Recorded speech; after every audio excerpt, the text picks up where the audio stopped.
We're back. We said we'd be back in a couple days. Now, I'll get this right out of the way because Fellers was going to be on here for some quote-unquote balance for the Penn State Iowa preview.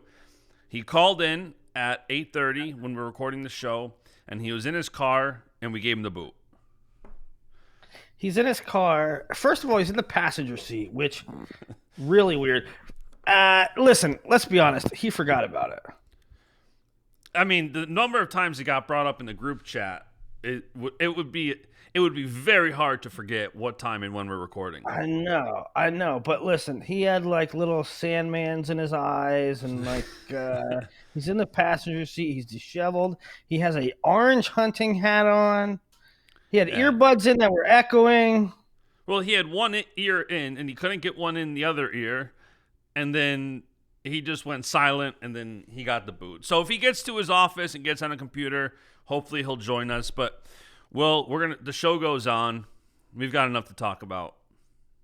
But I really wanted to embarrass him this week. He's been talking a lot of trash. I know. He's been talking a lot of trash, and it wasn't like Penn State Iowa trash. It was he's going to school me on the show and stuff like that.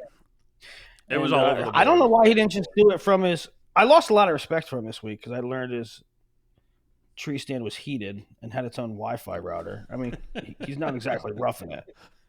He basically has an apartment in the woods and says he roughs it looking for deer. Next thing you know, you're gonna tell me his bass pond stocked. My bass pond stocked. So where do you want to start on today's show? Well, Penn State, Iowa was the big one. Yeah. But there's some other stuff going on. An update. So on Monday's show, I said that. What did I say about non-revs? Anyway, long story short, non-revs, including Ivies, they're good to go. There was a story last year in June, July. National Wrestling Coaches Association Coaches Convention in Florida happens every year, where Anthony Holman, the director of wrestling at the NCAA, made a statement that Rev and non-Rev weren't going to be able to compete at the same NCAA championships. Well, that has gotten worked out. A memo has gone out to the Ivy Leagues that they are, in fact, free and clear. I mean, they're going to wrestle the same Division I championship, which is a blessing. It's a blessing, and it's smart. Now, I don't know if that's a decision that just the NCAA made or somebody had to lobby them to do so, but whatever the case is, especially for a sport like wrestling where you have so many different and North Dakota State is in the same championships as Cornell, is in the same championships as Iowa, same as Cal State Bakersfield, right? Yeah. So, not like football is different, right? So yeah, it's a big good relief. Update. Yeah, it's a big relief. And what else? What else is going on? Yeah, I basically got done with the show, packed up, booked a flight, and came home. Obviously, I'm in I'm PA now. Yeah, dude, we were talking about before the show about getting about college wrestling media, and we were arguing about that and talking about that. But high school is crazy. Like number 9 Malvern Prep and number 7 Del Barton, they just decided this week that they're gonna duel. Hey, listen, crazy. You want to wrestle? Okay, let's wrestle.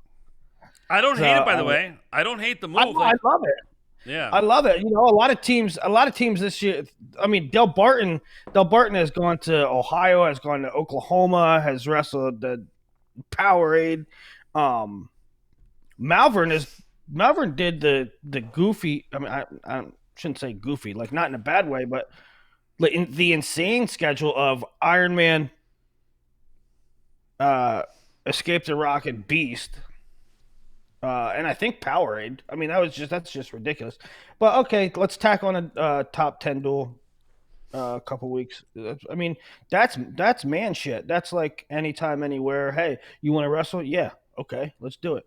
So Malvern Delbartner is happening before they're wrestling at Grace Hall right before Lehigh Army this Saturday, and I'm gonna stream that. But wrestling. I mean, media problems, right? That was what a fun night for me on Twitter. Whew. It was kind of a crazy day, dude. And it was all wrapped up almost like a Seinfeld episode, because to me the day kind of started with the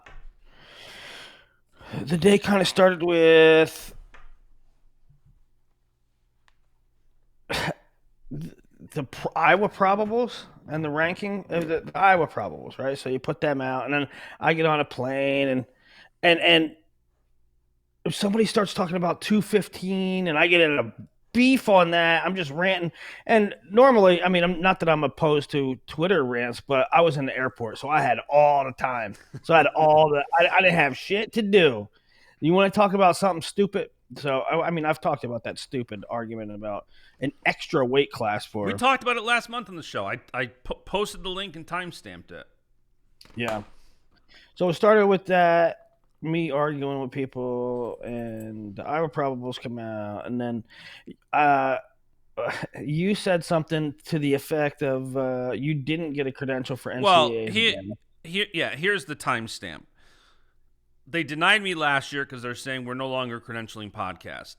So it was very entertaining. It was a very entertaining day. Well, maybe for other people. It's not fun when instead of hanging out with my kids, arguing with people. But so I tweeted out, so I applied again last week and got denied again. Whatever. It is what it is. That I disagree with the decision.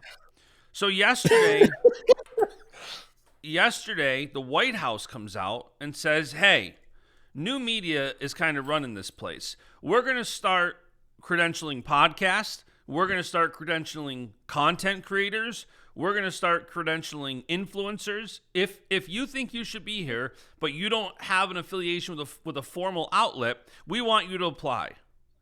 And so I had tweeted out, this is good. I said, this is good. This is the proper direction. Yeah. Unlike the NCAA, who denied me because even though I cover the sport throughout the whole year, even though the National Wrestling Media Association can vote me Podcast of the Year, NCAA doesn't think I bring enough value, or I don't need to beat NCAAs. And honestly, bigger than me, and I guess it kind of got lost, and people were DMing me, and it is what it is, but people are making out like it was just about me. It's not. It's about other content creators in the general idea that the NCAAs does not think there's value in having content creators that don't have a formal affiliation to be there. And for me, it kind of started spiraling out of control because I had said that I think more people are going to social than perhaps the Des Moines Register to look for updates. And Cody Goodwin, who used to report there and was very good at it, started attacking me. And if you attack me, come on. Attacking you. Listen, don't even start with me. Number one, he tried calling me out saying I left before NCAAs. And I said, first of all, dingus, I left with 2 matches to go because I got a flight home instead of waiting a whole nother day to go be home with my 1-month-old son. So yeah, and guess what? The whole way to the Uber, or the whole way to the airport, I sat in the Uber on my laptop watching it, cranking out graphics, updates, contributing more to the sport than most people. By the way, as a hobby, as a side project, I have a very busy full-time agency. And he was saying, well, when I seen you at NCAAs, you were just standing around. First of all, I pay for myself to go and to just say, oh, you're standing around and question my work ethic when I'm sacrificing time for my family, time for my agency to go and do this. And you're basically saying, oh, you weren't doing enough. That's what pissed me off. And that's 100% an attack if you're questioning my work ethic. It's completely separate. Yeah, there's a lot that goes into it, and it pisses me off. And by the way, if you don't want to hear this, use the timestamp and fast forward right to Penn State, Iowa. I don't blame you. No, I like talking about this type of stuff. I mean, No, I do too, but I'm just saying for those who community. don't. It's a wrestling community, and the hardcore people are understand what we're talking about because they probably saw it all yesterday on Twitter. But let's start with the backdrop, the impetus of it, or the genesis of it was that you didn't get a credential, and that's just it's so stupid and it's so outdated, and their outlook on things is so outdated. Like, I can understand if it was a time when you were doing shows very periodically, right? But I mean, you've established yourself as you put out regular content, not just doing a show, but in social. And I mean, listen, there's you can count on two hands the number of national media that makes a dent, the number of national media outlets, associations, human beings that matter, that people watch and listen to, and you're one of them. So, I mean, let's get real. Who should be there and who shouldn't? That being said, when you said Des Moines Register, that's where things got. You should have picked like any other newspaper because Des Moines Register does I said amazing right away, job, and Cody Goodwin does an amazing job. I said right away, I said, Cody, the Des Moines Register probably popped up first in my head because you guys do a good job, or you did do a good job. And again, I wasn't saying they don't deserve to be there. Listen, when you talk about those small town newspapers, I think there is kind of a really good. It's good that a kid from middle of nowhere, Pennsylvania, or they have a little dinky newspaper in their town, and they have that newspaper has a representative there, right? That's good. That's good to and listen, have representation there. But let's be honest, you don't need like. I've been at NCAA several times where that little dinky newspaper that's covering one guy. I remember very vividly there being a newspaper front row, like on press row, that was covering Myers. It was the heavyweight from Selinsgrove, Pennsylvania. He ended up going to Maryland, and he was covering him. And the guy showed up for 2 sessions for 10 minutes, right? There's a lot of guys that shouldn't be there. So let's not act like, giving you a credential would, and my whole thing too really is hurt for space. It's amazing how many people just like don't have a brain on this topic, because it's like, but a couple things. Number one, because I had people DMing me like, well, why should you be there? What were you going to do? Listen, I'll make this very simple. And Dan from WrestleStat brought up a great point yesterday. If you don't have a press credential, you cannot bring a laptop into the arena. I cannot do what I do without a press credential. So if I do not get a press credential, even if I were to spend $50,000 on a suite, I still can't bring my laptop into the arena. Listen, So hold on. So I am forced to stay home because I can't bring my laptop. So spare me the what would you do there? Willie and I have ideas of what we wanted to do there. Chenzo and I have talked about different ideas we have to do there. But the whole thing, number one, is the laptop. And I am not saying at all that this is just about me. I did not tweet about this for a week because I don't care about myself. I'll stay home, I'll watch it with my son, and I'll be very happy. My point is, for other content creators, there are people out there where independent media is taking over. And we should not be gatekeeping who covers NCAAs and who gets to. Listen, it's very beneficial to be there, to rub elbows with people, to network, to build relationships. It's very valuable what you can do there that helps you throughout the year. This is not just about me. It's about other content creators who should not be gatekept and left out of this event simply because you don't work for Flow, you don't work for Intermat, you don't work for the Des Moines Register, whatever. That's just... And like you said, your point about the one guy, every time I've been at, like, especially NCAAs, and I was credentialed for 3 years before they stopped this. You know how many times I've seen SIDs, and SIDs are the first people I would approve. They do a great job. They crank out social updates, everything else. But there are also SIDs who go there because their school has one kid. He goes 0-2, and they go home Thursday night. And now Friday and Saturday, that coveted press spot is now null and void. Yeah. This is part of a bigger problem. We can do a whole segment. I guess we are doing a whole segment on media at the NCAAs, which I wasn't prepared for, and I feel like I'm a little disorganized in my thoughts on it. But as always, I have a ton of thoughts on it. So the SID situation, it's kind of new in that they've really been giving them a leg up at events in wrestling. And what I mean by that is it used to be media was kind of more present on the floor at NCAAs, and SIDs were sort of in the back, in the bowels of the arena.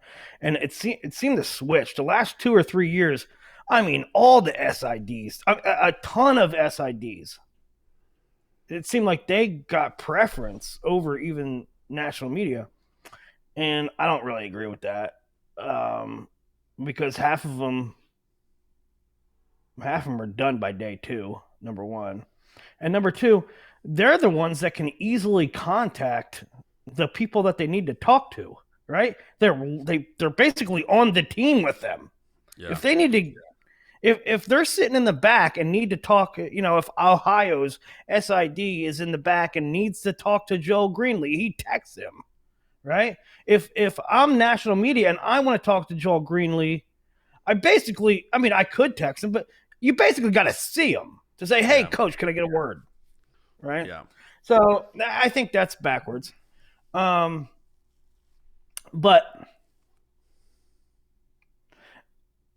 I don't think it's interesting that the NCAA sort of like said, we're not going to deal with podcasters at a time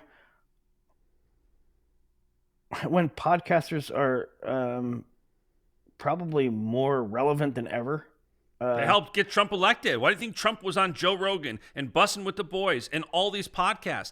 Podcasts are so relevant. And you use the Adam Schefter example too, where it's like, listen, let me get to that. Let me get to that because I think that's a point that's going to make people shut up. But now I can see the NCAA's decision, or I can see that method of, hey, we're not gonna.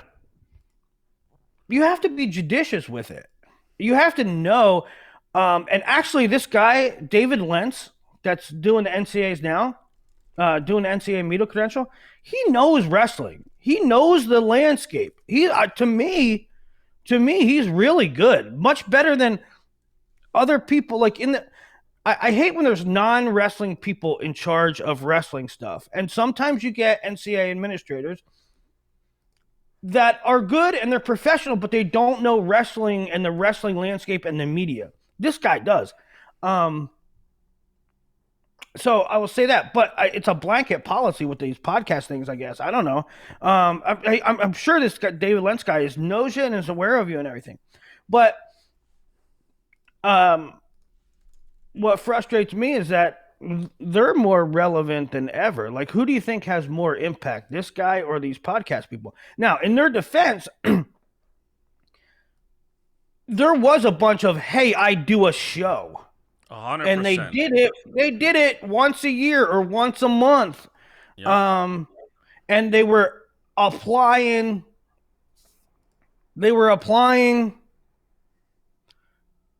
only to get a free ticket. That's what they were doing. I am glad that the NCAA says, whoa, let's not let every Tom, Dick, and Harry in. Let's make sure they don't have access to the back. Wrestling has too many nuts, to be honest with you.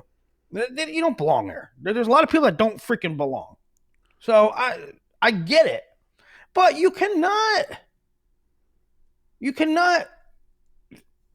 have Justin, your show is one of the best. It's been voted on by peers. You've been doing it regularly. Let's have a brain.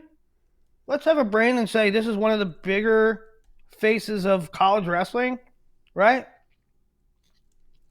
And to say the flip and the other argument of, well, what are you really doing there? What do you have to be there for? Your show only gets better with rubbing elbows, being in the knowledge, being in the loop, being in back, talking to people, building relationships. That will lead to inside information. It will lead to better connections. Next time somebody from UNI might have a roster battle, you talk to Doug Schwab, right? You have a better relationship with him. And stuff like that. There is this Neanderthalish thing, and this is where I don't bang with Cody on this topic because it's bullshit. It's utter Neanderthalic, holier than thou, we've been in the trenches bullshit.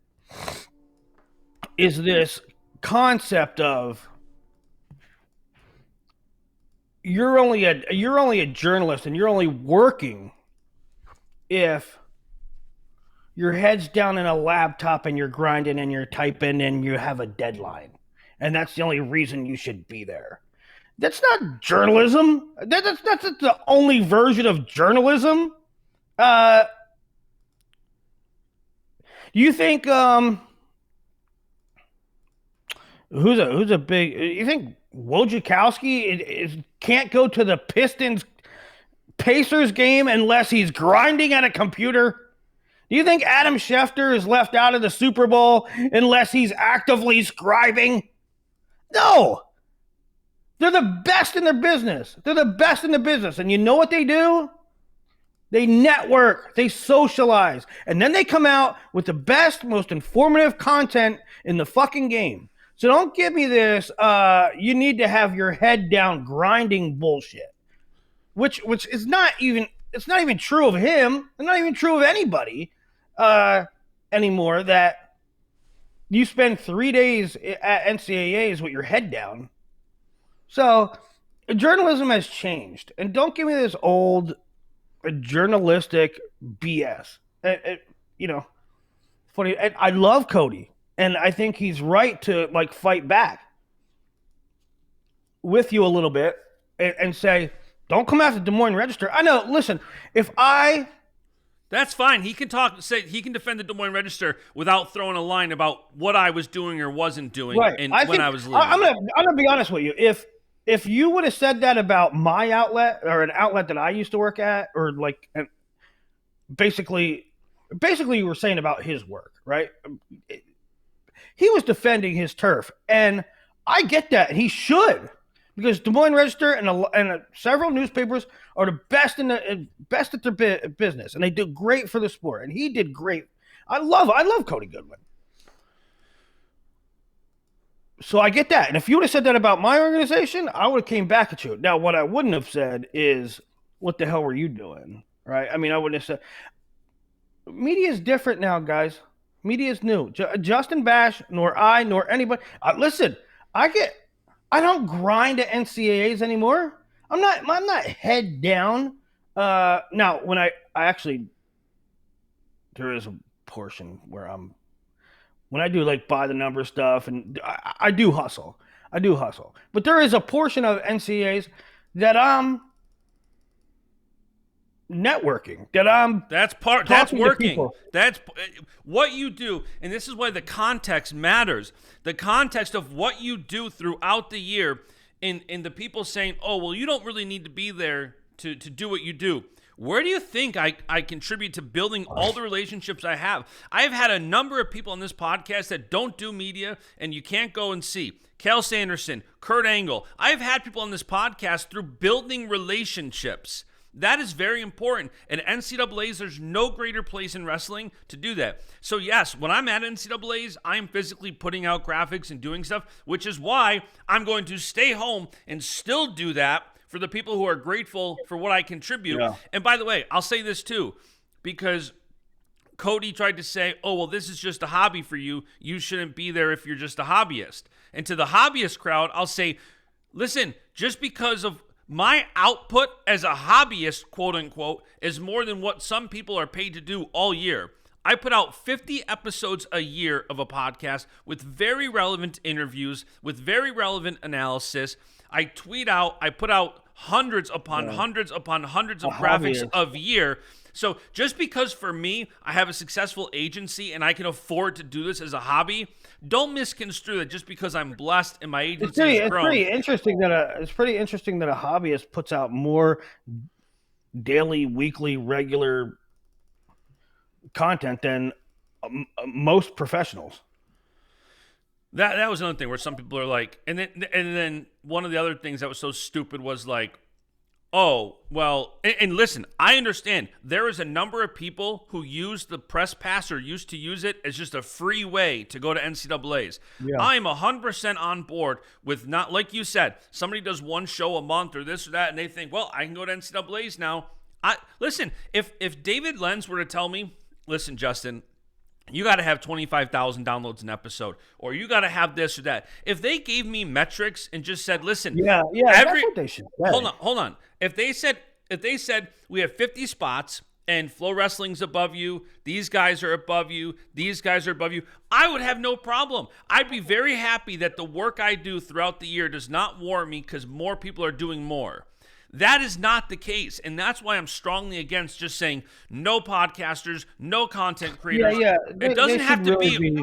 It doesn't have to be all or nothing. We can credential podcast and come to the conclusion that the freaking White House just did, saying you are very relevant. Yeah, I mean that's what they need to. They need to not have a blanket statement. You know what? You know what it probably is. Like we say all the time that organizations, sports organizations specifically, make decisions based on all sports and not on a sport by sport basis. Because football and basketball probably have a gazillion podcasts, times. And they 100%. Can't let everybody in. Where wrestling, it's very. I mean, do I need to say it? Do I need to fluff you? I mean, you won an award for a show. You do regular content. You put out more than 99.9% of the people. You put out more than most professional wrestling journalists. I mean, you deserve to be there, okay? You deserve to be there. There's a lot of people that don't deserve to be there. I mean, remember one of the recent episodes, sitting with Nick Cosco, and so that was an interesting year too. Remember when I'm saying about the SIDs? That year, the space on the floor was so limited. Do you know how many seats? This was 2 years ago. What was 2 years ago? Anyway, wherever NCAAs was 2 years ago. Do you know how many media members were on the floor? Had a seat on the floor. Because there's media row, right? There's media row. Every NCAAs, there's media row. And when I say media row, I mean seats on the floor for media. Yeah. 2 years ago, guess how many there were? It was very limited. Three. Yeah. 3. It was all SIDs and 3 spots. And those 3 spots went 1 to Flow, 1 to Intermat, 1 to USA Wrestling. Okay. And by the way, that's also, too, just to be clear, nobody's saying podcasters should be sitting on press row. Again, this comes down to certain things like being there, having a laptop. Nobody's making the argument that just because you, quote-unquote, have a podcast, you should be on press row. Like, very different conversations. Matt Scouts that year, I didn't have a seat on press row. Right? I didn't have a seat on the floor. And, I think I deserve to have what anybody else has, right? I think I've earned it. I think I do good work. But I didn't need it. I should have. It would have been good. The problem is, for me, I do a lot of interviews, and you have to go up and down. If you're up in the not balcony, but the rest of us were up high, right? So if something big happened, now you can hang out in the tunnels and do a bunch of interviews, which was what I did a lot. But if you have to go back up to your computer and actually work on a computer, and something big happens, then you got to run down elevators, right? So it's way less than ideal. But okay, I'll have Earl. Earl's going to be doing more of that stuff than I am, so I let Earl be down there, right? So I went up and I'm sitting with Nick Costco the whole time. This is the point about a couple episodes ago. We were talking about me sitting with Nick Costco all through NCAAs. And there was 5 seats to the left of Nick and 5 seats next to Nick and 5 seats to the left of me. Those people didn't show up the entire week. So, and I will say this. To the left of me was, I forget what it's called now, Wrestling USA, not Wrestling USA, or it was whatever Scott Casper from Iowa, whatever his organization, he had 5 seats with his name on it, with his outlet on it. He didn't show up. Nobody showed up the entire week. All right? So giving you an press pass should not be an issue. And again, deterring content creators is just not a good idea. And I don't think it's why Fanco stopped doing what he's doing. But listen, whether you love Josiah, don't like him, I don't really care. The kid has 40,000 subscribers on YouTube, built a big audience, and now he's no longer doing it. You can't tell me it's not net positive to have more people out there creating more content. So if we start shunning content creators, again, this isn't about one person or another who deserves to be there. We can have all those conversations until we're blue in the face. It all boils. Sure Are we sure what? Are we sure that Fanco didn't get a? He got denied. He was there in Cleveland. The next year he got denied, which is silly. Again, I don't care if people don't like him. He's got 40,000 subscribers on YouTube. That's hard to do. I think we need more of those people contributing to the sport. So again, this is not about me. I appreciate. I love Cody Goodwin, but the professionalism angle is a lot of bullshit, and I mean I totally get that he's defending Des Moines Register and Turf, but by the way, my whole thing was simply more people are going to social and content for updates than they are just running to a website. Same with Flow. They're not going to flowwrestling.com. They're going to Flow's Instagram. They're going to Flow's Twitter. They're going to see videos that Flow is putting out on YouTube. Why do you think Flow is focusing so hard right now on YouTube? Look at all these videos Piles is doing, other people are doing. Why are they doing that? Because that's how people want to consume media. Again, I don't care if you like Piles videos or not. There's a reason they're doing this, and there's a reason they're putting all this content for free on YouTube, and they've amassed 400,000 followers on YouTube. That's how people are consuming content. So maybe I shouldn't have used the Des Moines Register. My point, and by the way, I never said they should not have been credentialed. I never said they should not be there. Cody. Hey, you know what? Dan from WrestleStat, you mentioned that you talked to him. And it's a very good point that he brought up. First of all, did they get credentialed? No, they denied him. No. And he said, listen, I'll pay for a seat and go sit in a seat. I just can't bring in my laptop and do what I do unless I have press access. You know, a few years back, when it was the COVID year, he brings up a really good point. Because the COVID year, they let in no media. There was only like a select group of SIDs or something. It might have been only SIDs. It was in St. Louis. And it was the year Starocci beat Kemmer, I think. Anyway.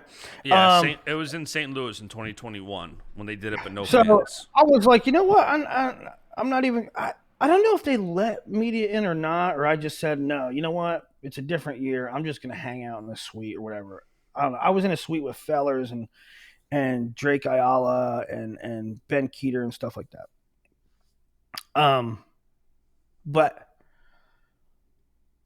I said, I'm just going to do the suite thing. I don't care. You know what? let's decompress. Let's just relax.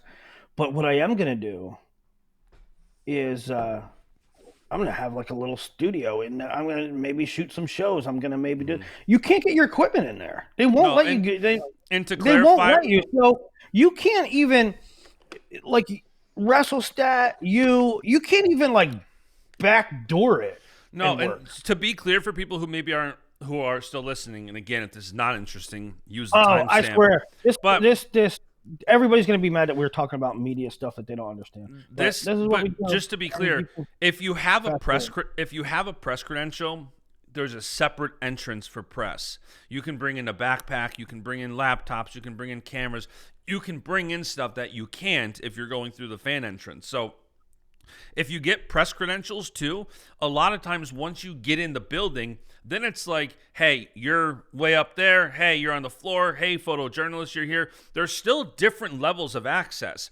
So there's no reason that they can't have a tier where it's people who do enough that they're warranted to bring their laptop into the building without having to say, hey, it's either press row or bust. I know. Yeah. Yeah, it's archaic. It's archaic. I don't like you and Cody fighting. I love you both. But well, he kind of backed down at the end, and I kept saying, like, Cody, I think you do a great job. Just don't come at me and don't come at my work ethic about, listen, yeah, I left it for 4 days with a 1-month-old son.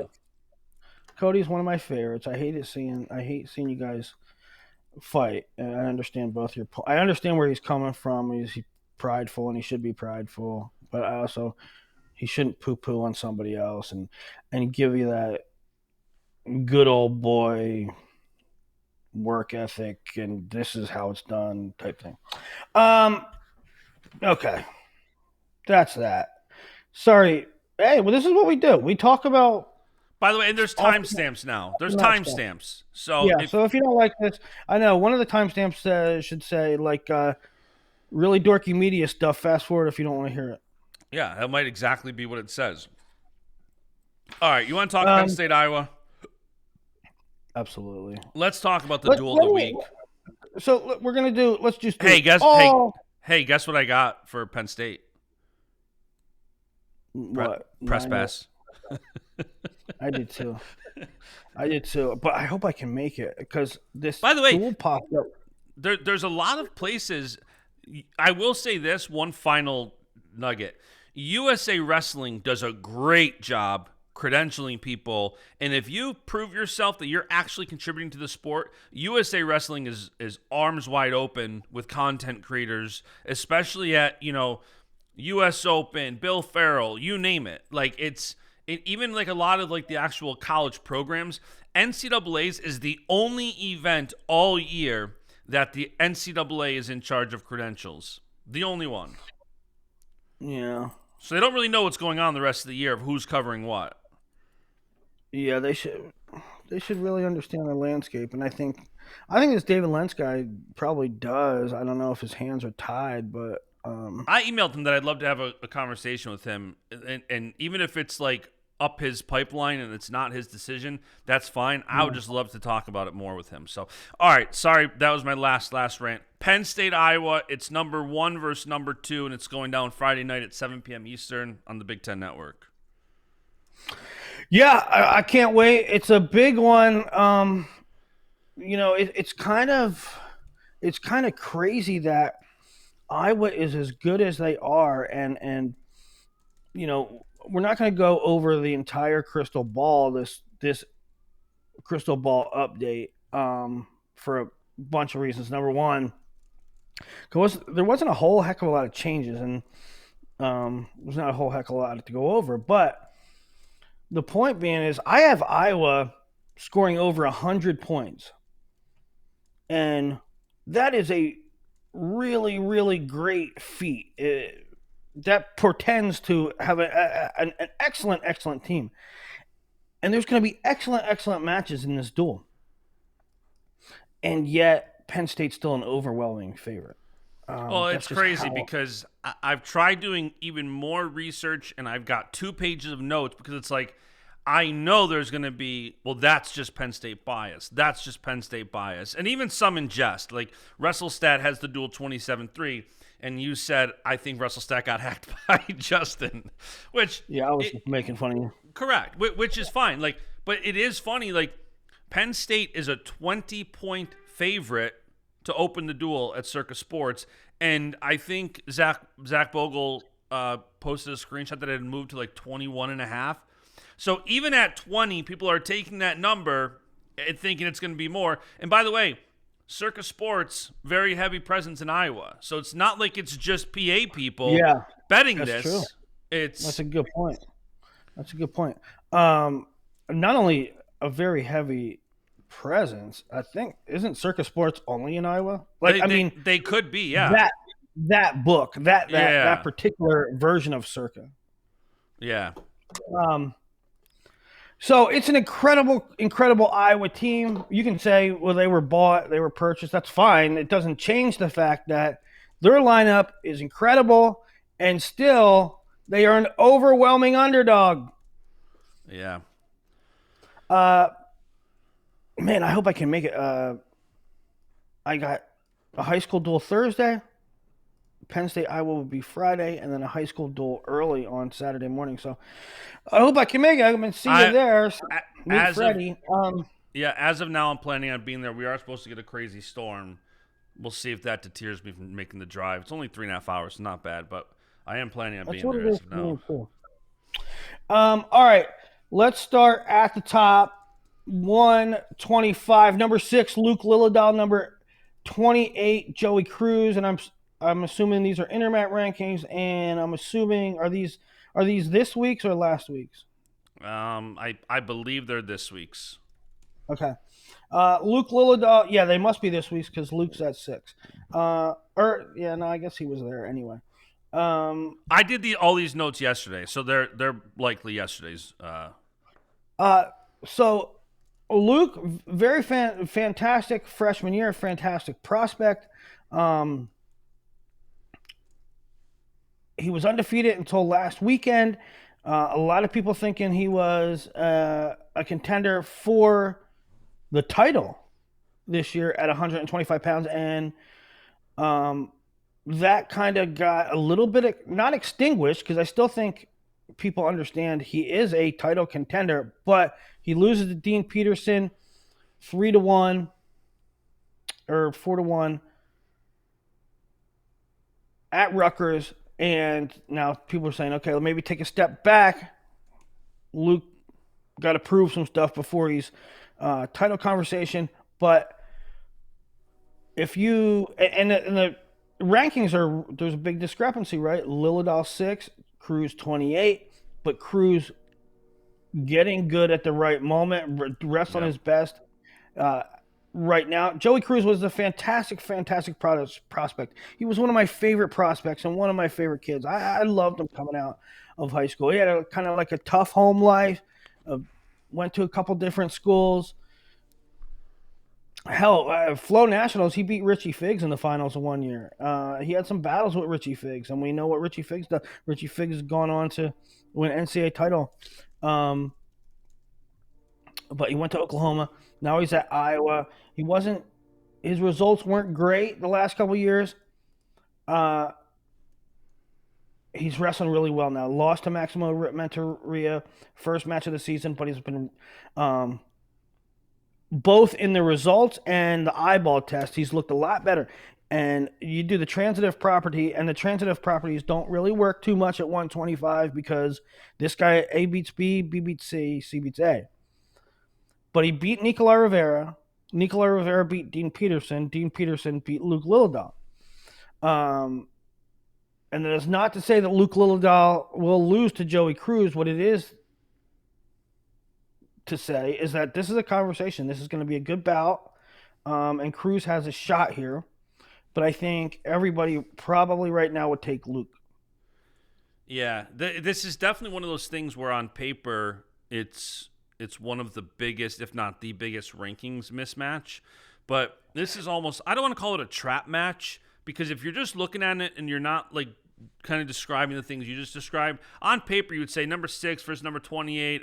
Luke, next topic. But like you said, Joey Cruz has been wrestling so good lately, and his ability to potentially cause chaos here, I agree. It's worth watching. I think Luke gets the win, but a lot of that low ranking from Cruz is based on historic results. You know, when you look at his entire resume, he has some wonky losses in the past, and even this year, I'm not entirely sure who else he lost to and who he beat, but a lot of that 28 is based on older stuff, and he's much better than, to me, he's much better than he's probably ranked appropriately, but he's much better than the 28th, right now. And so I think it's going to be a really good match. My evaluation in this is I'm going to take Luke because I think if you stand toe to toe with Luke and play the waiting game and play defense and try to get one, I think that's your best way to beat Luke. But Joey Cruz doesn't do that. Joey Cruz attacks, and he's forward. And that's the way I want people to wrestle. That's to me, that's the long-term path to being consistent and successful. However, I don't know if Joey's there yet. I think Luke gets a couple counters. Well, you were saying when there's more action, that favors the better wrestler. When we were talking about this a couple days ago. Right. Yep. So I'm going to take Luke here. I think Joey gets in on legs once or twice, or has significant attacks once or twice, and Luke counters. I'm going to go Luke on a counter takedown or a re-attack and for the win. And by the way, it's worth noting, even though the sample size here is small, but no Penn State wrestler has lost back-to-back matches this year. None of the starters. So I do think, Penn State is very good at making adjustments and rebounding from losses. So, again, I know that collectively there's a lot of undefeated guys, and there's guys who only have one loss here or there. So it's not the biggest data set, but worth noting that Penn State historically rebounds well. So I agree. I'm going Lilledahl as well. Okay. So we both have it 3-0. Braeden Davis, Drake Ayala. Drake out last week. Fully expect him back. In fact, he was the only guy listed at 133 on the Iowa probables. So I'm really, really sure. Pretty darn sure it's going to be Drake. And on paper, it's number 3 versus number 7. Both guys were at 125 last year. Braeden Davis winning Big Tens, where Ayala lost to. Who did he lose to? Ayala lost to somebody that Davis ultimately won the bracket. He lost to D'Agostino. Okay. So, that just goes to show how good both guys are. Davis winning Big Tens, Drake making the NCAA finals, and Matt Ramos was also in that bracket, who is a former NCAA runner-up and currently ranked number 1 at 125. So it goes to show how good these guys are. I'm going to go Drake. Davis is really hard to pick every time. Yeah. Davis is going to be a guy that every time we do a show like this, and it's Davis versus this guy, he's hard to pick. And even if we do, Big Ten preview, it's hard to pick Braeden Davis to win the Big Ten tournament or to make the finals. But everybody knows he has the ability to. It's just he's very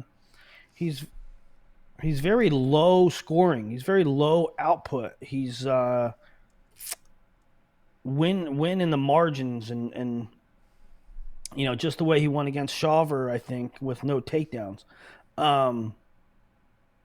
And I don't see that happening here. And so I'm going to pick Drake, knowing that Braeden Davis can figure out a way. If it's a one exchange match, this is again, sort of reminiscent of 125. If I was Drake, I'd get in as many wrestling positions as possible, and not allow Davis to have a one move match, a one. And by the way, match. so they did wrestle last year at 125 at the Penn State Iowa duel, and it was a one score, one position match. Drake won 4-2. If we saw that exact same score, I would not be surprised. I think given that they're both up, they're both up from 25 to 33, and Drake does have the head-to-head, I think Drake is 100% the pick, but I also think when you have a top 10 guy, I don't care who it is, like you said, like it's definitely Braeden Davis has the ability to beat Drake Ayala here. But the pick I'd say is Drake, especially given the head-to-head win last year. Yeah. All right, so that's 3-3 after 2. Beau Bartlett, Ryder block, 18th ranked Ryder block. Yeah, that put you on tilt yesterday. We both had our own tilts yesterday. That one you did the rare back-to-back quote tweet. You did the yeah. I'm going to sequence this one. Let me give you the sequence. Listen, Ryder block ranked 18th by Flow, and I don't like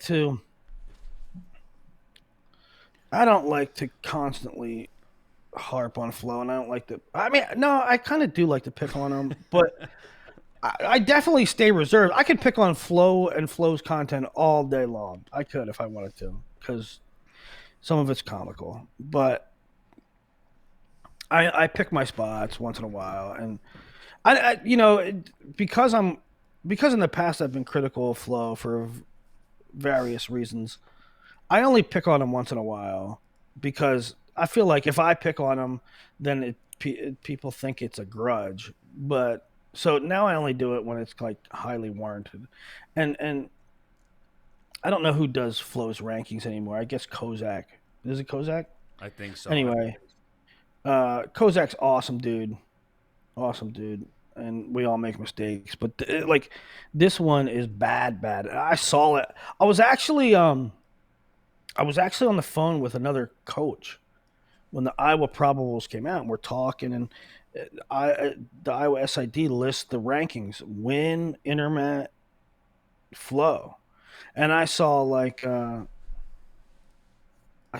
Ryder block, and it says not ranked 18, and I'm like, wait, who's the third? Who has him 18 and who doesn't have him ranked? And I looked down, and it showed what outlet it was, and I'm like, 18. I mean, you look at all the other rankings, and it's like 25, 26, 25, right? They're usually in a group. There's usually not much difference.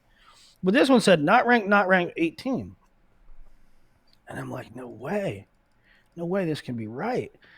And sure enough, they have him ranked 18. And listen, I love Ryder Block's ability, potential, prospects. I like his prospects. Two-time Fargo champ, arguably number one. I might have had him number one in the country. High, big border. But he missed all his freshman year. He didn't wrestle a single bout last year. Coming off a long layoff, heavy rust, and probably cutting heftily to get to 141. He just doesn't have a whole lot of motor right now. He doesn't have a whole lot of offense. In short, Ryder Block is not a bad wrestler. He can be good in time. But how do you justify being top 20 in the country when you have wrestled a total of 6 matches in your life in college? And in those 6 matches, he is 2-4 with no ranked wins. His best win is Nash Singleton, who's not ranked. How do you come up with Nash like 70? How do you come up with 18? So that's just out of bounds. That's just easy pickings and easy to dunk on. And then the next sequence. So there's so many stupid things about this. Number one, you have him ranked 18th, which is stupid. I mean, it has to be like all-time terrible ranking. in the long history of college rankings and ranking lore. This has to be one of the biggest, what are you talking about, rankings, okay? Then to make matters sort of worse, I guess they made their bed and they had to run with it.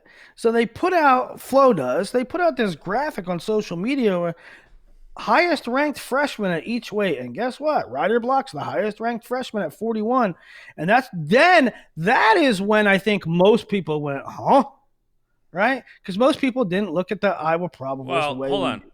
Flo didn't put that graphic out. Ross and IA Wrestle put that graphic out. No. Are you sure? Nope. I thought I saw 100%. Flo did a graphic. A really nice, clean-looking graphic. V-Rob was the headliner of it, right? It was V-Rob was the picture, and it said, highest-ranked freshman at each weight by Flo. And it's V-Rob, 125.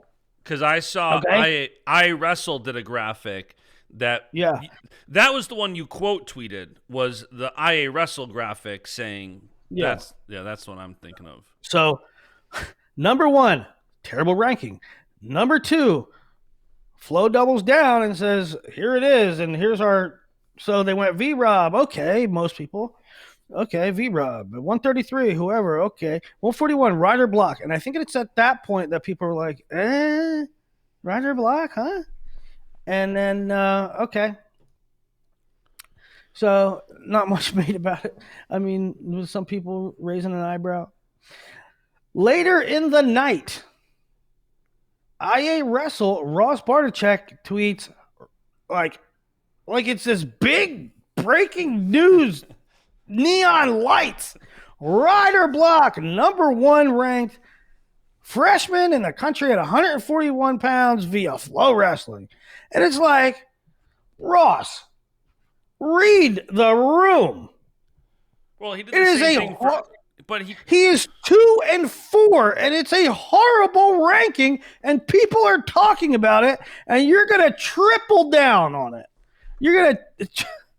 Well, time out. To defend Ross a little bit, he did the same thing for Ben Kueter. You can't really say, here's one for Ben Kueter, and then say, I disagree with Ryder's ranking, so I'm not going to put out a graphic for Ryder Block. Because yes, you can. Yes, you can. So. Yes, you can. I don't think so. I think Ross was just doing his job. I think he's taking the news and sharing it. Now, whether or not why they use Flo's rankings and not yours, I think is a separate conversation. But no. That's part and parcel of it. That's part and parcel of why it was stupid. You know this is a dumb ranking, but yet you still put it out. That's what I'm saying. Tone deaf. You're not seeing everything else on social media saying, yeah, that's a terrible ranking. But you're picking and choosing because it's your boy and it's Iowa. Well, yeah, they cover Iowa. All right, let's get back to the Penn State duel. That's a 10-minute sub-media rant. So we got Beau Bartlett versus Ryder. Beau Bartlett by bonus. Beau Bartlett made Okay. Right?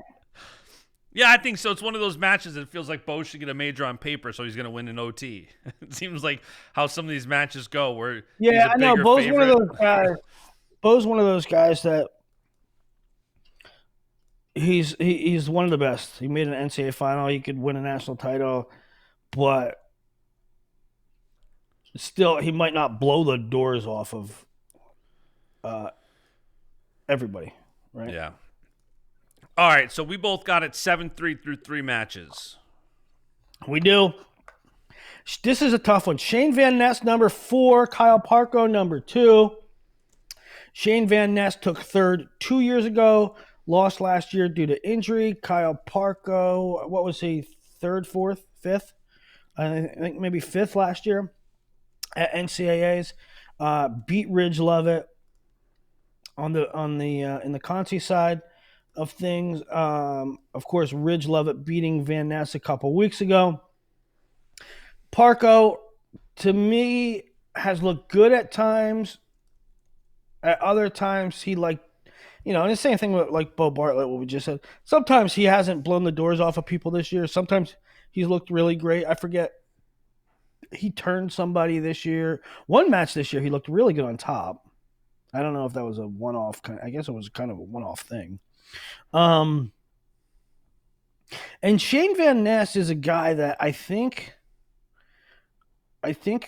is always going to be better late. That's just who he is. I think he's a kind of a unique character in that it really takes him a little while. Remember how I was saying, I'm not comparing TJ Stewart to Shane Van Ness, but TJ Stewart, I said earlier in the year, it takes him till later to get where he needs to be. Shane, I think similar things. Now, that's not taking anything away from Ridge Lovett, but I don't think that's the best version of Shane Van Ness.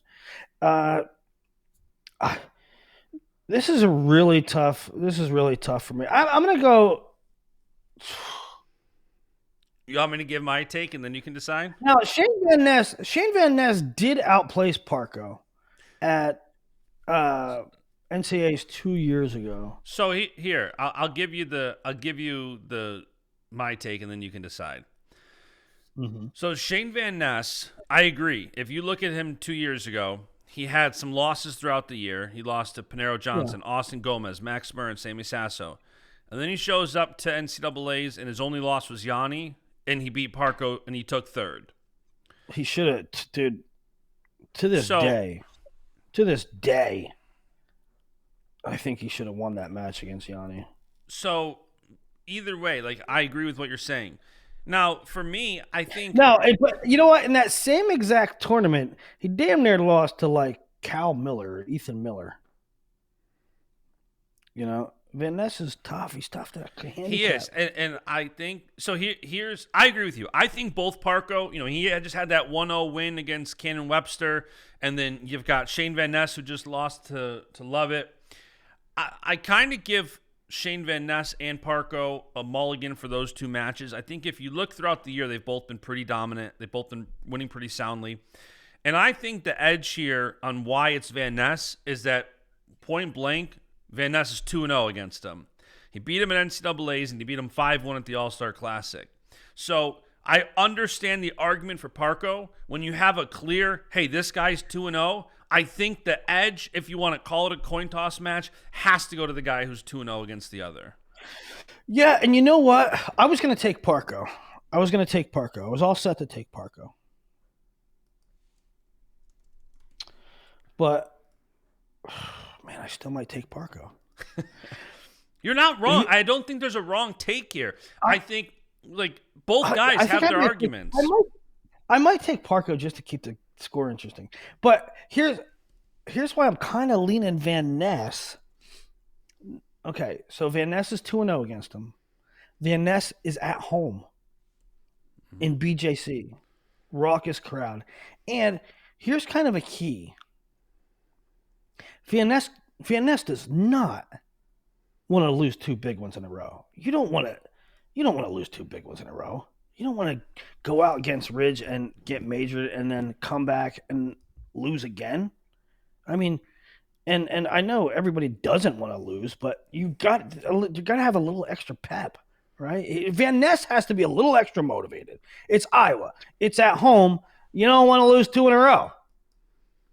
Yeah, and will say, I know you don't. Well, no, you don't like when I bring up scores of when they beat guys who aren't ranked guys. I don't. But listen, I will say. But we're going to get to that. We're going to get to that when we get to Josh Barr. Okay.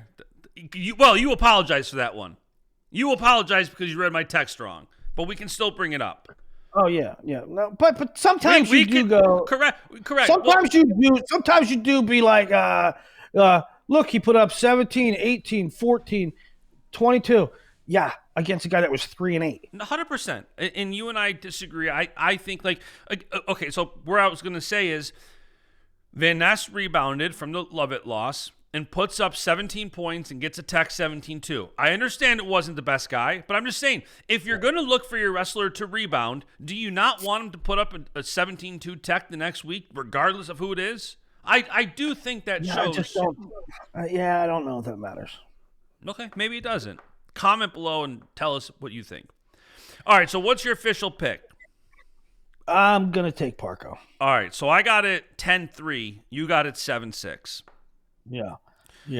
I'm going to take Parco. A, I think Parco's been wrestling really well. B, I didn't think Van Ness looked really great against Ridge, but maybe I'm not giving Ridge enough credit to make him not look great. Van Ness is a guy that scores in bunches. He scores a ton. And he didn't even threaten Ridge, right? I mean, there wasn't like, he didn't even have a take, like, come close to it shot. So, unless I got to see a different version of Van Ness, and he's very capable, I'm going to take Parco in a close one. I think you're definitely giving a lot of weight to that Ridge match, huh? Maybe I am. I don't know. Maybe I am. I mean, I know. And Again, plus, I like if this was NCAAs, I might choose Van Ness because I think Van Ness takes time to get fully optimized, and dude, I'm splitting hairs, right? I know Shane could. Listen, pick Parco. Make it interesting. It's not wrong to pick Parco. I'm going Van Ness because he's 2-0 against them. Now I'm gonna. All right.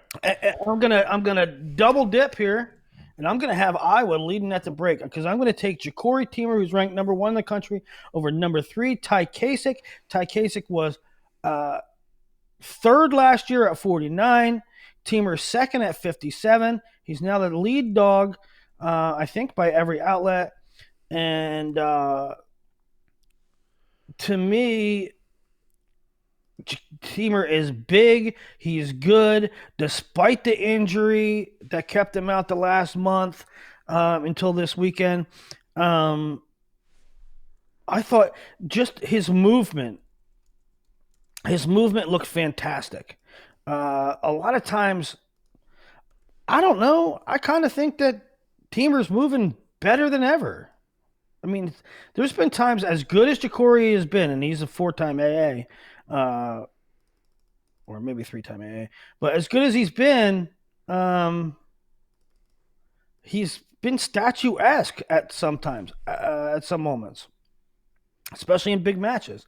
I think he's been moving really well. I'm taking Teemer until proven otherwise.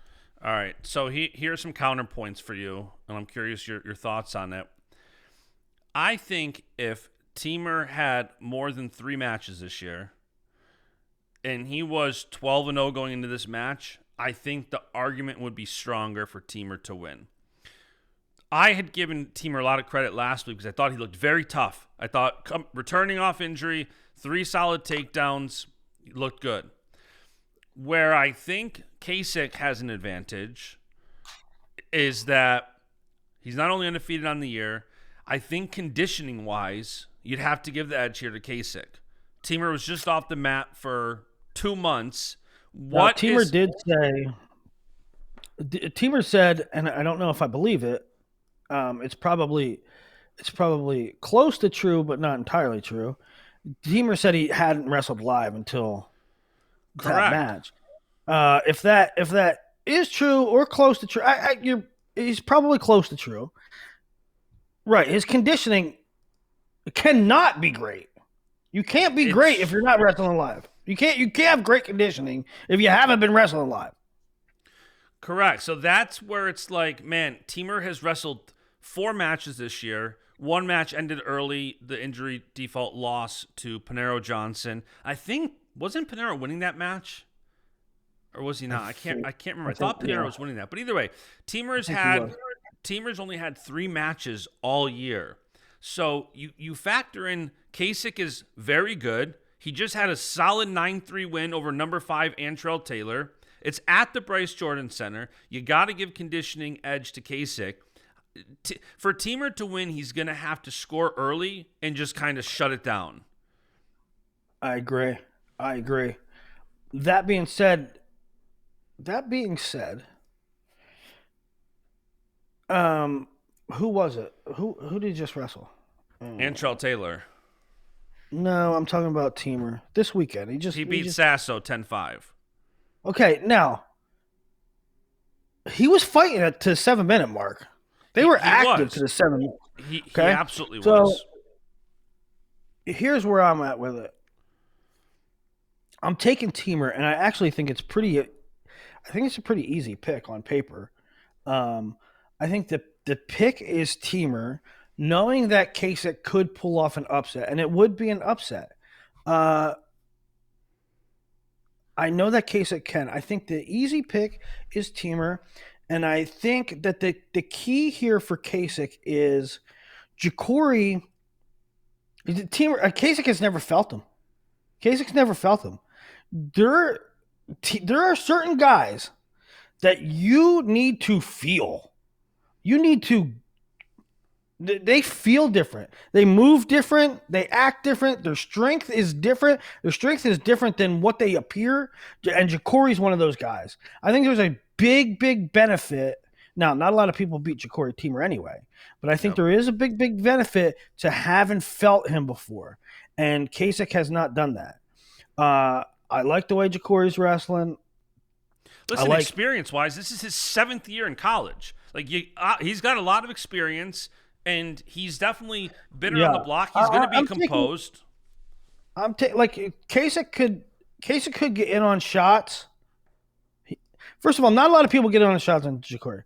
But Kasich, if he does get in on shots, that's just the first process. Then you have to finish on Jacori, who's really has different feel. And so I'm going to take – I don't think that Jacori – I don't think that what Jacori showed against Sasso doesn't lead me to think that he will fade late. Now, the pace that Kasich puts on for 7 minutes might change that. I don't foresee Teemer fading late. However, that's the only way I see Kasich beating. Listen, I think Teemer can score early. I got Teemer. I think with all the context of this season, I think at this point this is more of a coin toss match, and I don't think you're wrong for leaning to either side. And if you think that's just Penn State bias, I'm taking Kasich. Tell me where the flaw is in my logic, because I understand Willie's logic for Teemer, and I don't think he's wrong.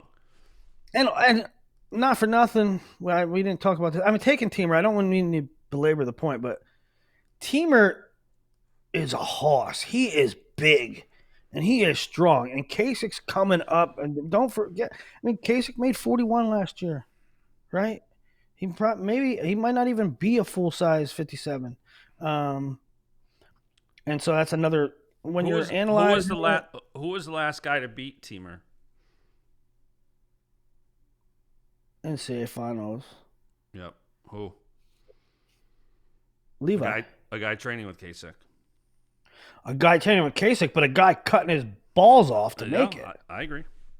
Yeah, listen, there's an argument for both of these guys. Right? The last guy to beat Teemer is now wrestling 74. Yeah. Where Kasich's coming up, essentially, you could say 2 weights. Yeah. So, all right, so we're halfway through the deal. You got Iowa 9-7. I do. That's incredible. That's crazy. I didn't really think I would do that. So you should probably hammer Iowa plus 20. Plus 21, you can get them. Well, let's keep going. Let's see what the score ends up. No, I don't think so. All right, so let's. Now this one's really easy to me. It's Mikey Caliendo is awesome. I love him. I've been praising him all year. And yes, will, can't pick it. There's a difference between Ken being able to beat somebody and what is the pick, and the pick is clearly Mesenbrink. I don't think this needs much of a long discussion. No, it doesn't. I think even Iowa fans are saying, Iowa fans I think are picking predominantly Drake, Parco, Teemer, and Buchanan. They're even saying, listen, Caliendo's very good. Mesenbrink is just at a different level right now. And I think this is the only guy who can beat Caliendo this year, and I think it's the only guy who will. We could very likely see this again at Big Ten Finals and again at NCAA Finals. Very likely. Yeah. And the great thing about Caliendo, too, is he came into the season – these guys came into the season 1-2.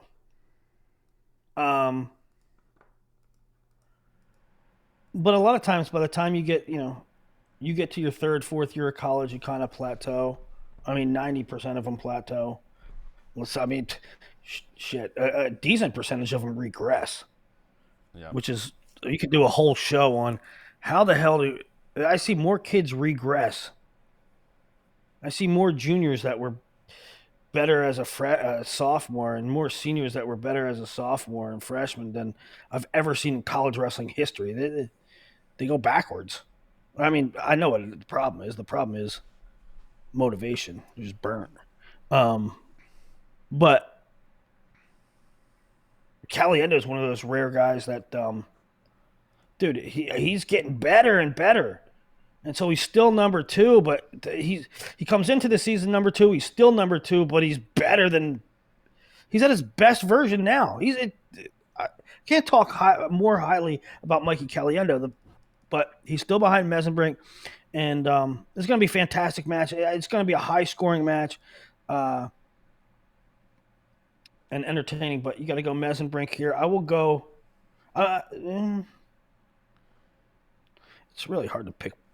It's hard to pick bonus against Caliendo, but the thing is, it's 3-point takedowns. I mean, if I'm going to take major, Okay. like four takedowns to 1. I mean, 4 takedowns to 0, something like that. Yeah. Yeah, decision or major. I think it's going to be a 7-8 point match. I think either one. 13-4, 13-5. Yeah, could see something like that. All right. Next up, fun one. Number 2, What's Levi my Haines. score? What's my score now? 11-9 Penn State. I wonder if Penn State can still cover, even though they lost the first half in my scenario. Levi Haines, Patrick Kennedy. I love Patrick Kennedy. I'm probably Patrick Kennedy's biggest fan. And honestly, I probably would have gave Patrick more of a shot if I didn't see that Karchla match. Now, maybe Karchla's back and better than ever and better than I give him credit for right now, but I'm going to go Levi in the regular decision. I think that's the play. I think the same thing, and I agree wholeheartedly on. I don't know if it's maybe just giving too much weight to that last match, but he's a dog. He's always a fighter. He never quits, and Karchla really got the best of him last week. And I think if you put up that type of performance against Levi, I think Levi's going to do the same thing Karchla did. Now, I will say that, Kennedy got buried on a couple shots with Karchla, and Karchla is like, he has like this ridiculous like farmer strength, Not that Levi doesn't, but Karchla's much bigger than Levi, and so maybe Kennedy doesn't get buried as much. I don't know, but I think I like Levi by a takedown. Levi by a takedown. All right, and now we have, what a good one here. Number 1, Carter Starocci versus number 5, Gabe Arnold, or could we see Arnold?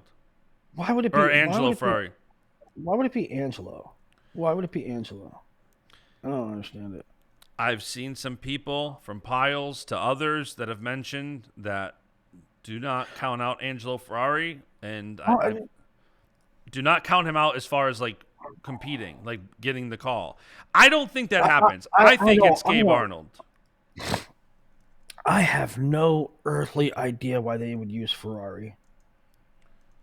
Now, to be clear, they could and not burn his red shirt, but I don't think. I mean, at this point, you kind of got to be committed to one guy as you're a month out. You got to be committed to one guy, and that guy is Gabe Arnold. If you're, first of all, you don't want to burn 2 people's year. I mean, if you're going with Angelo Ferrari for the rest of the year, he's losing a red shirt, right? He's losing a year of flexibility. And I don't think they're doing that. I think they're going with Gabe. I think Gabe's the guy. In which case, why would you use Ferrari? Number one, you want win, lose, or get your ass kicked or whatever it may be. You want Gabe Arnold to. You want your guy to test that. You want your guy to have his feet in the fire. You want him to feel Starocci. Okay? Wrestling, putting Ferrari out there does nothing. Nothing. What are you trying to accomplish? What will you be trying to accomplish other than by telling Gabe Arnold that we don't have any faith in you? Or we're telling Gabe Arnold we don't want your confidence busted. I mean, to me, I could not comprehend the idea of not putting Gabe Arnold out there. I don't disagree. Makes no sense. You're not going to win the duel. You're not winning the duel. I can understand if the duel was in play. The duel's not in play. Do you think, I'm not saying this is it, just speculating. Do you think maybe it's let Angelo wrestle him here and then let Gabe wrestle him in the postseason? I don't agree with that move. Just trying to understand why they put Ferrari as a probable here. Who knows? They play games with their probables. I don't know. I don't care what they put as probables. What I care about is making sense in your decision making. Putting Ferrari out would make zero sense. It would be funny. And here's one reason why I don't think they can. I think if your brands or any of the coaches and you're telling Gabe you're not going to wrestle, after Carter had that perfect response of, oh, is Gabe even their guy? I thought it was the other guy. And then if they do put out the other guy, I think Gabe Arnold's be like, let me at him. I think it's going to be Gabe Arnold, 100%. Well, I don't think any coach makes or should make their decisions based on PR stuff, and it's sort of a PR nightmare to me, and not a nightmare. I shouldn't say nightmare. It's a PR blunder. I get that kids are gonna trash talk. I get that the social media. There's still things that you say that are a savvy social media move and a dumb social media move. I shouldn't say social media. He was literally at a press conference where he said he's going to take Carter's head. I'm taking heads. That's not a smart move by Gabe. And I love Gabe. It's not smart because this guy's a 4-time champ and you have yet to go to NCAAs. You're a massive underdog. You're wrestling at their place, which is going to really piss off the crowd. And you're probably going to get beat. And now I understand having to hype yourself up to get yourself to believe. I fully understand that. Anyway. So let's assume it's Carter versus Gabe. What's your play on the match? If it's not Gabe, I'm lost. Now, Carter against good opponents, against really, sound opponents, he doesn't always put up a ton of points, right? Despite being hands down one of the most accomplished ever.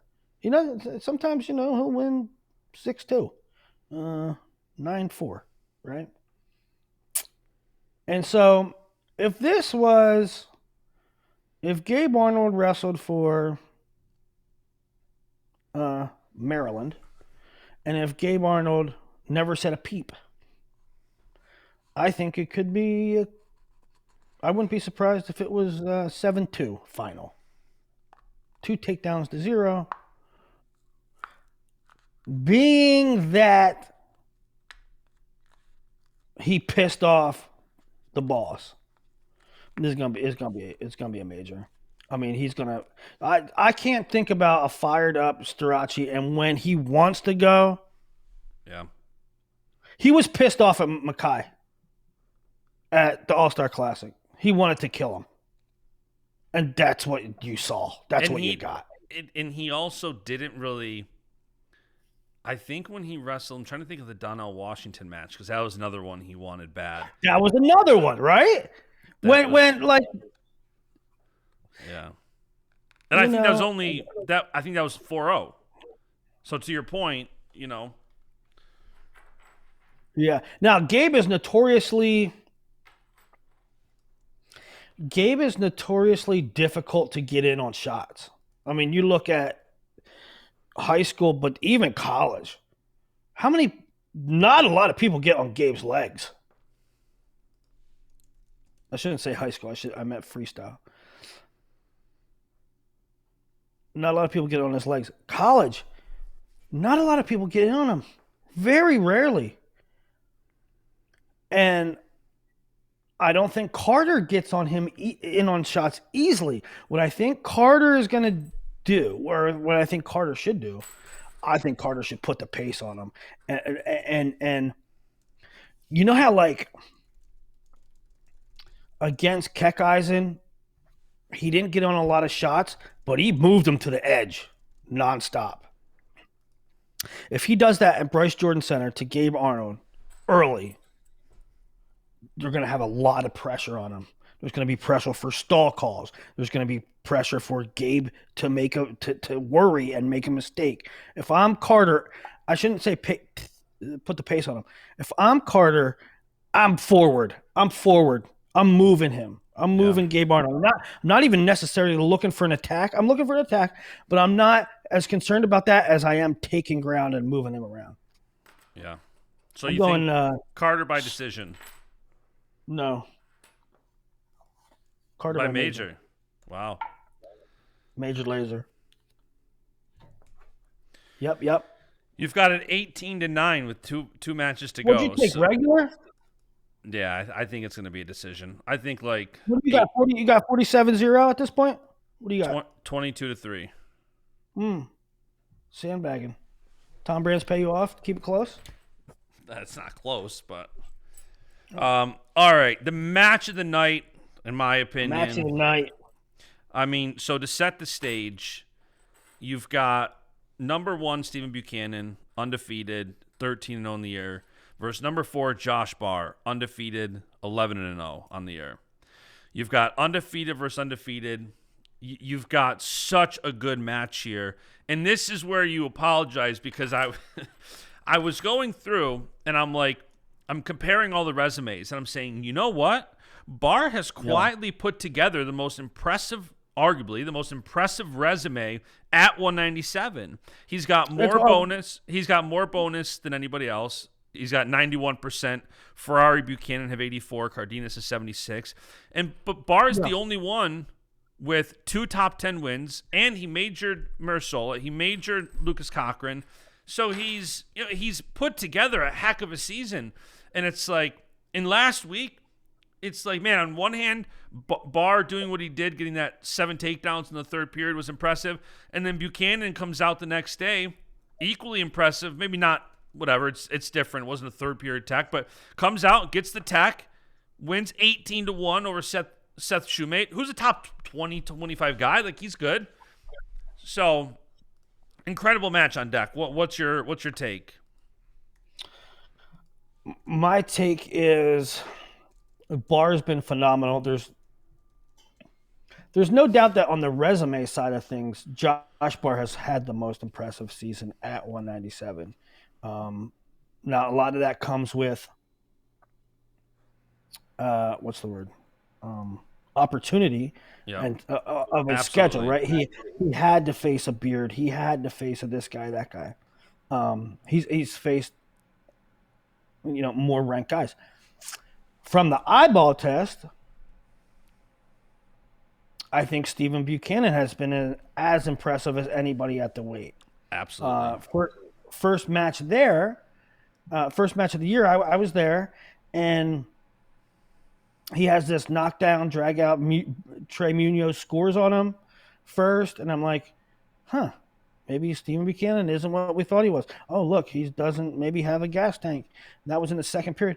And like late in the second period, everything changes. Stephen Buchanan has this kind of manned up, and just when it looked like he was out of gas, he roars back and beats an All-American. Yep. And ever since that moment, I thought Stephen Buchanan has looked fantastic. fantastic. And I've always been kind of like, I respected Buchanan's game, but I wasn't. I didn't think he was amazing. Just Stephen Buchanan has been awesome this year. He's been awesome. Very impressed. Again, like the Caliendo thing. I would argue he's been Iowa's number one guy this year. You can maybe say Caliendo, but I would say Buchanan's been Iowa's most impressive wrestler this year. Yeah, I agree. And again, like Caliendo, you don't see a whole heck of a lot of.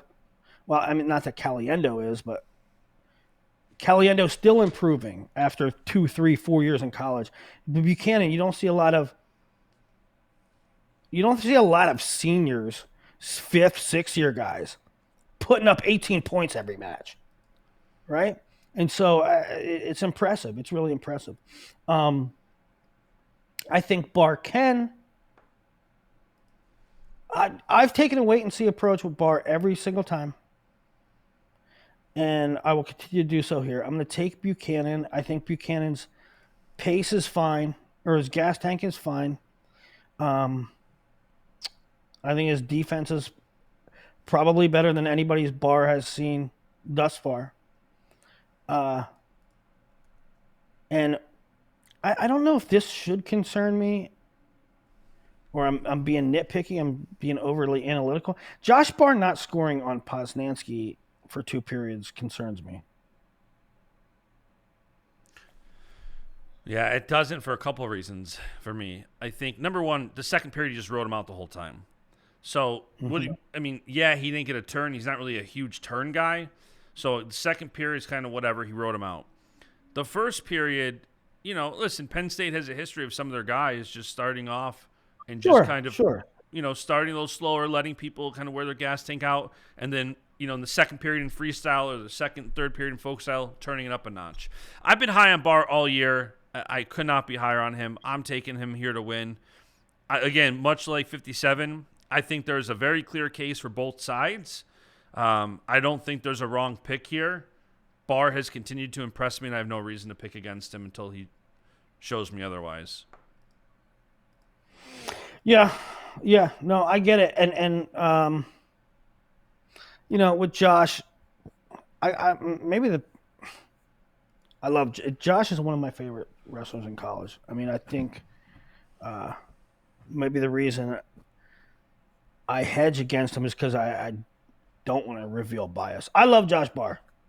Well, you're kind of, to be fair, you're kind of doing the thing where you picked anti-bias, if anything. I know. I try to not be biased, but so every step of the way with Josh, I'm not picking him. Let him prove it. I'm not picking him. Let him prove it. I'm like being anti-nice, and for a true, not a true freshman, but a freshman that's coming up in weight against the number one guy in the country, the highest returning, 7th-year senior, 6th-year senior, whatever. I'll let him prove it. I'll let him prove it once again, and it's going to be really interesting to see. There was a thread on the intermat boards this week. Is Josh Barr a title contender? And big discussion on it there. But I will say, on the resume side of things, Justin, it's like the Bills can beat the Lions and they can beat the Eagles and they could be 10-0, and the Chiefs can be. But it doesn't mean they're going to beat the Chiefs. You know what I mean? Yeah, I do. But you've also you've. Barr has passed every test this season with flying colors. He bonus. I know. Hold on. He bonuses his Penn State teammates at the Black Knight Open, and then it's like, okay, but now he's got a top 10 match. He's got to beat Michael Beard. He majors him. Okay, but now he's got another top 10 guy, Stephen Little, wins a tough one in overtime. And then it's like, okay, here's a 0-0 match with a returning All-American that Barr is definitely better than and should be beating more. Okay, turns it on, wins 22-6 in the third period. So for me, Barr has passed every single test with flying colors so far this season. And no doubt, the tests are definitely getting harder. You go from Penn State teammates to All-Americans to now the number one guy in the country. He has proven it every single step of the way, and he may in fact prove it again. What I'm saying is he hasn't yet, and there's always been a three-headed since the start of the season. There's been at the start of the season, it's probably a four-headed monster if you include Rocky Elam, but you take him out, there's been a three-headed monster. It's Buchanan, Cardenas, and Ferrari. And Josh Barr has now made his way up to the final bosses. Yep. You know, he's beaten a tier. He has beaten a tier. And now he's entering a new tier. Yeah. Listen, until I see somebody take down Josh Barr this year, I'm probably not going to pick against him. If you want to call that Penn State bias, that's fair. I'm sure. At the same time, again, undefeated guy, multiple top 10 wins, has not given up a takedown, I don't think, all year. He's my pick. Yeah. I mean, I could make an analogy, but it would be like not a great analogy, but like,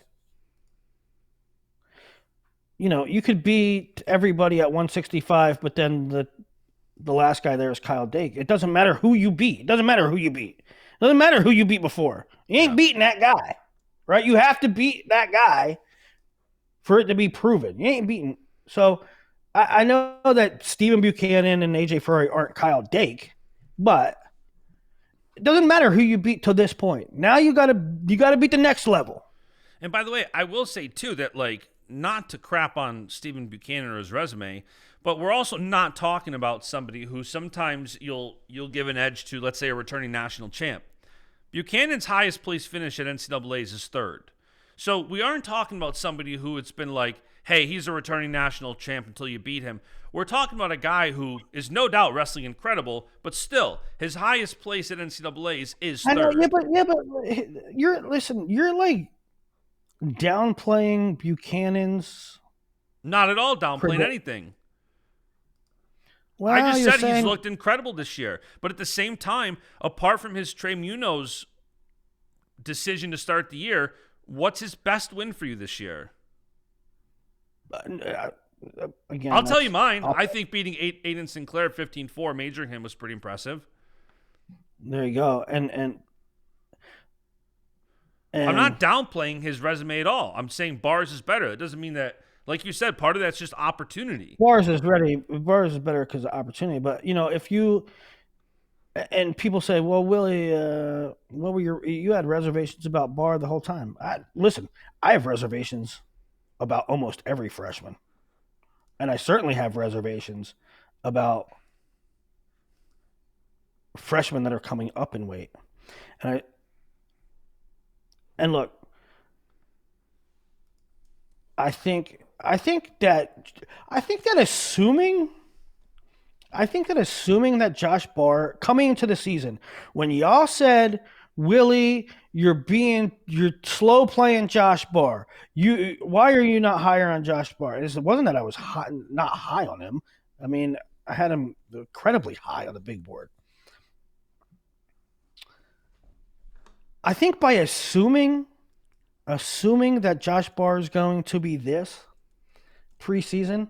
No, that would have been very difficult. Yeah, that would have been very difficult. I think that you're downplaying. I don't think you're even giving him credit for the work that he put in. Because this is a guy who split with Aiden Sinclair. I mean, they were neck and neck in May. Him and Aiden Sinclair were neck and neck in May at 89 pounds. Okay? So they're neck and neck. They're the same guy. They're about even. 6 months later, Josh Barr moves up an entire another weight. And we're at a point now where we're having a conversation who wins when the guy he was neck and neck with got beat by 11 points. Mm-hmm. Right? Josh Barr, the May Josh Barr is not the same guy as the June Josh Barr. The June Josh Barr is not the same as the September Josh Barr when Crystal Ball comes out, and that Josh Barr is not the same as now. You have to give him credit for the work that he put in and the jumps that he's made. So back last year when you said Josh Barr is this, you weren't right. This Josh Barr is different. This Josh Barr has made drastic improvements. By the way, even Josh, for Penn State fans listening, or even wrestling fans, go back. Josh Barr was on this podcast like a month or so ago, and he talked about his offseason, and he talked about the decision to go up to 97 didn't happen until Carter was staying there. So even Josh himself will tell you the difference of this year to last year solely based on his plans changing and coming up. Even last year, Josh Barr wouldn't have thought he'd be up at 97 right now. Exactly, and that's part of the thing. And last year at the day after NCAAs. So I talk with Josh once in a while, right? I love the kid. He knows I love him. And over time, I check in with him, and he's like, national champ next year, 74. National champ next year, 84. The day that NCAAs was over, I said, Josh, what are you going to do? What are you going to do next year? When am I going to see you? He said, national champ, 184. Okay. And so now we're in preseason, and it comes out Josh Barr's wrestling 97. Now, how am I going to be entirely sure? How am I supposed to be entirely sure that a guy who was dead set on he was going to be a national champ at 84 is now moving up to 97, where there's 4 monster seniors or 3 in AJ, and know he's going to be in that tier when even he was not prepared to wrestle 97 until summertime? Mm-hmm. You know what I'm saying? Yeah. So basically, you just gave Iowa every match that they could possibly win. But let's do the final one because maybe you'll give them one more. no. Kerkvliet versus Kueter. What are your thoughts? I think Kerkvliet wins comfortably. I don't know. I think it could.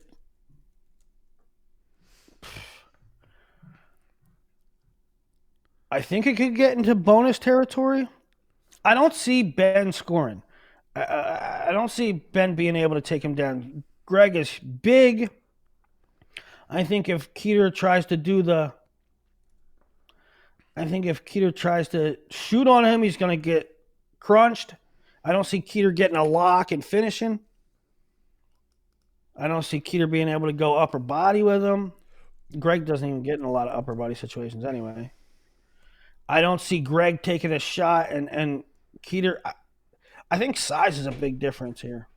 Listen, and strength. For me, I think they've both improved since last year. I think Ben's win last week proved that. But at the same time, again, I think both guys have improved. And the last time they wrestled, it was 9-1 Kirk. I see something very similar to that. 9-1, 10-2. Yeah. I think it can be. I think it can be a major for sure. I don't know. I think it depends on. I think it depends on what Kirk wants to do. Like, you could see Kirk riding him out. I think Kirk could ride him for 7 minutes, right? So if Kirk wants to ride him, the score is going to remain close. Yeah. All right, so I got the duel 29-3. I'm sure everybody's shocked. Did you give him a major? I gave you a major for Kirk. Okay. So you got it 22-12. Well, you're right that I did pick. You gave Iowa every possible match that they could likely win. Yes, I did. You gave them Drake, you gave them Parco, you gave them Teemer, and you gave them Buchanan. Yes, I did. Now, I stick by those picks. I mean, I gave the rationale for each one of them. But you know how, like we say, like the Nebraska like Nebraska, Penn State, I said like Penn State could beat them, like Penn State could shut them out, but you know what? Uh, I'm going to say that Nebraska gets one or two. Um, I'll say in a similar vein here, I'll say that I have Iowa winning 4 based on head to heads, but being home and frankly being Penn State, I say that Penn State probably gets 1 or 2 of those 4. Right. So I have it 6. What do I have it 6-4? I say it's probably going to be 7-3 or 8-2. So you should probably hammer Iowa plus 20, 21. It's going to be very hard for Penn State to cover 20 if Iowa wins 2 or 3 matches. Yeah. Right. So, like, if you would flip Parco Van Ness, I would have it 25-9, in which they cover. No. Yeah. They lose by 16 and cover by the plus 20. 25-9 is not 20. 25-9, Iowa loses by 16. You cover plus 20, I'm saying. You cover it. Yeah, Iowa. I would take Iowa. Yeah.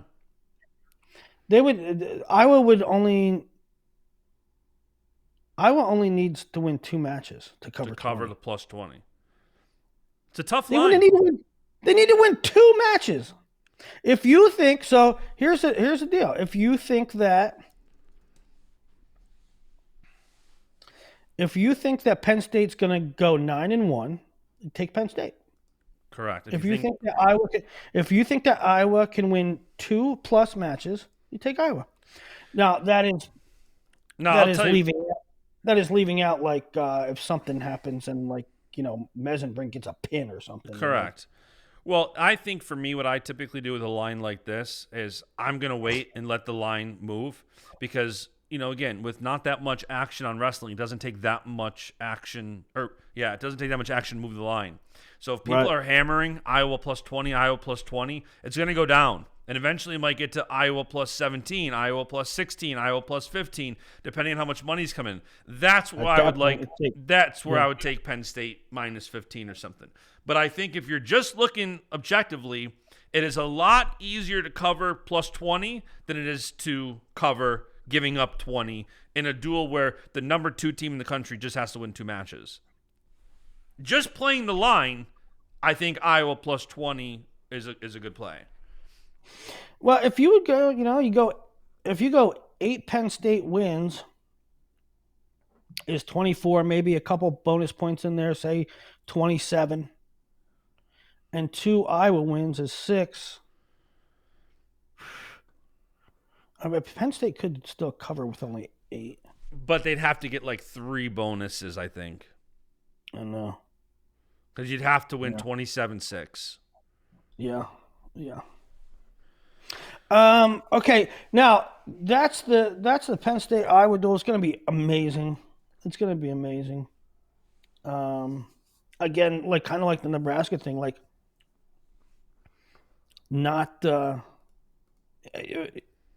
State's probably going to win the duel. That's like, but the matchups themselves, the individual matchups are great, and it's going to be highly entertaining.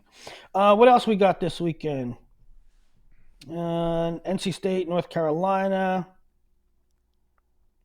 That's Friday.